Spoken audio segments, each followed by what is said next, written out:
Okay, hi everyone. So I'm Harry, I'm Flint's project director. What I wanted to talk about today, I guess a lot of your clients and sometimes it's hard to know what goes on behind the scenes in a digital agency. So I wanted to share some insights based on the best projects that I've worked on and other PMs have worked on. I've been thinking about what those projects have in common and thinking about it from a project management perspective. So trying to understand how those projects have been successful. I think there's probably 5 themes that I can draw on. So budgets, collaboration, scheduling, communication, and personalities. I guess a lot of these things that I'm going to share with you sound quite obvious, but they're probably things that come up every day in mine and other project managers' lives. So hopefully by sharing these with you, it will help to make your projects as good as they can be.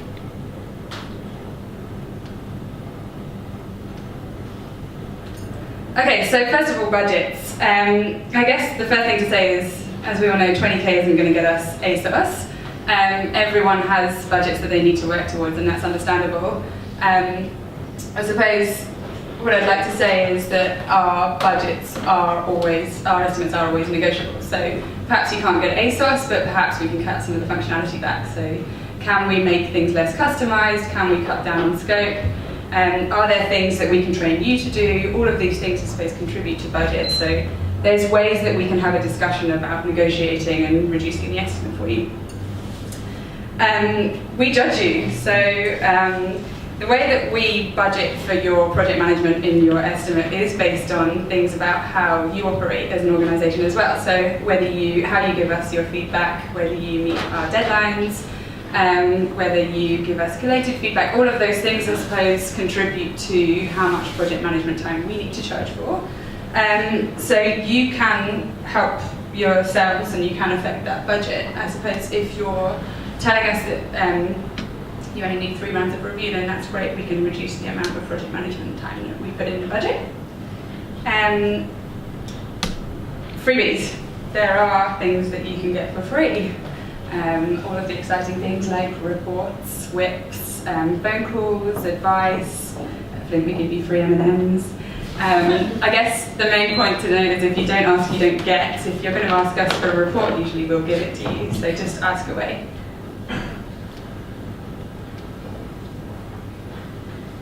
Some of the best projects that I've worked on have been projects where there's been a real partnership. Trying to develop a relationship with your project manager. So that involves doing things like brainstorming solutions to problems. It's not just the agency project manager's problem. When there's a problem, it's obviously your problem too. So try and brainstorm them together. Think about how you can solve that problem, and try and contribute to documentation. Try and define and work to known goals. Sometimes it's really hard in the middle of a project to keep track of what the goals are, so make sure that they're clear from the outset. Talk to your project manager about things like timings and budgets, so be clear about those things. I guess having a constant dialogue with the project manager is really good. If you know that you've got deadlines coming up, share those with your project manager. Things are often lost in communication, so try and be as explicit as you can. Again, this is kind of about sharing. If you can have this dialogue with your project manager and make sure that you're communicating consistently, then your project manager will try and help you. Don't assume things, so ask as many questions as you can, whether that's reviewing quotes, reviewing assumptions. Make sure that you're asking about all the detail in there. For example, what does a simple interactive widget really mean? If you don't know what that means, it's unlikely that other people are going to know. And if other people don't know, they're going to make assumptions on your behalf. If you haven't got it, ask for documentation. So be realistic with your timelines. This is all about scheduling. Talk about dependencies again. Be clear up front. If we know what your dependencies are from the outset, we can usually try and avoid a blowout later down the track. Try and help us plan for realistic outcomes. I guess that's the main thing. We want to be realistic from the beginning. Share early. So the reason that I say this is sharing with your team early on. What we want to plan for is we want to be realistic. So what we want to do is be realistic and involve the feedback from your whole organisation rather than just one person or two people's feedback. If you're sharing early to the key stakeholders, we know that that's good feedback that we're getting. I guess what I'm trying to say is 2 or 3 rounds of reviews and feedback's fine. We'll always let you have some extra reviews and feedback if that's what you need, but probably by the 5th or 6th round of feedback we'll need to start charging you. Plan testing. Testing is probably where the most project blowouts happen in terms of timelines. What I would say is plan for UAT and then double it. Testing always takes a lot longer than expected, and I guess when it's testing that involves things like third-party integrations, that can be a lot more complicated than considered at the outset.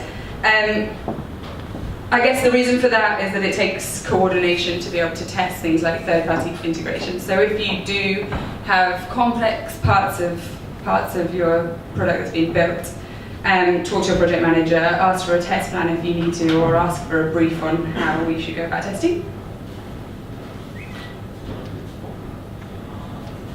Okay, so obviously talking face-to-face is always a good idea. We like to see you. It's always better to be able to talk face-to-face. Communication isn't lost. If you can remind us of deadlines, that's really helpful for us. Obviously, we know our deadlines. We don't always know your deadlines. So if you can talk to us about your deadlines, you'll be at the front of our minds, and obviously that's being explicit. I was hoping the designs would have more wow factor. Anyone heard that one?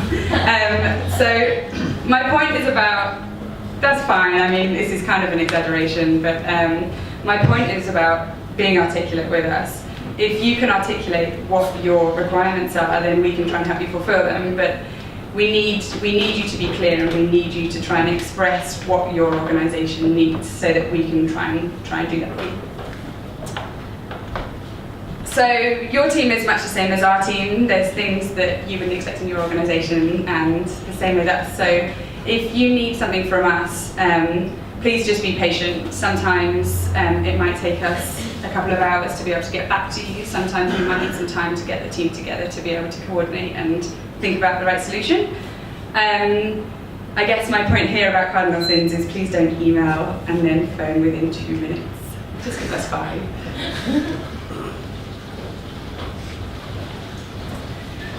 So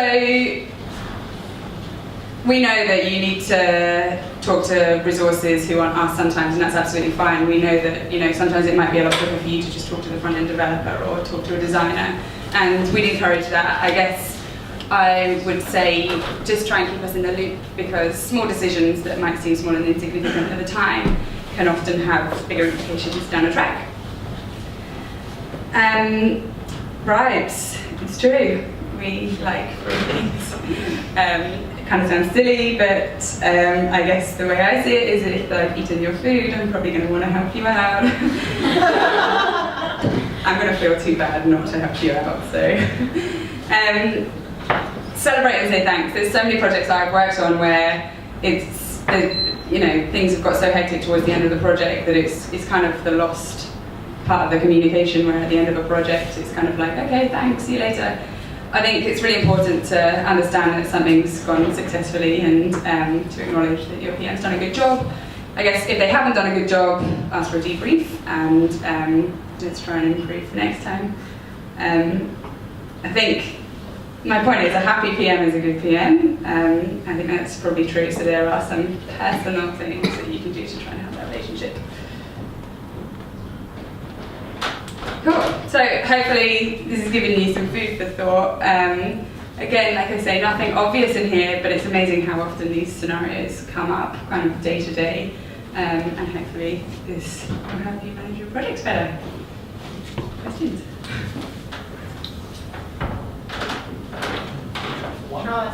Yeah.